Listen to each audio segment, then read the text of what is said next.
ډیر پخوا دوه ورونو له پلاره په ورپاتې مځکه کې څنګ په څنګ کورونه جوړ کړي وو. ښه ګزاره یې سره روانه وه، خو یوه ورځ یې پر کومه خبره لانجه راغله.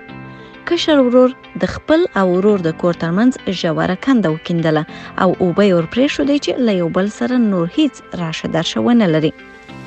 مشر ورور په دې لا غوسه شو او له یوه ترکاڼه یې وغوښتل چې د او ورور د کور ترمنځ لوړ لرګین دیوال جوړ کړي چې ګرد سره د خپل ورور مخ ونه ویني. دی پخپله د سودا لپاره ښار ته ولاړ. مازدیګر چې راوګرځېد، حیرانه سو چې ترکاڼ د دیوال پر ځای پر کنده پل جوړ کړی دی. کشر ورور چې له سهاره د نجار کار ته کتل، له ځانه سره یې فکر کاوه چې ورور یې ورسره د پخلا کېدو لپاره ترکاڼه وستی چې پل جوړ کړي. له ځان سره یې وویل چې ورور ته به تر غاړې وروځي. چې څنګه یې خپل مشر ورور ولید، نو په منډه ورغی، خوا یې ورکړه، بخښنه یې ورڅخه وغوښته. دواړو ورونو له ترکاڼه وغوښتل چې څو ورځې د دوی مېلمه سي، خو ترکاڼ وویل ډېر نور پلونه هم سته چې باید جوړ یې کړم.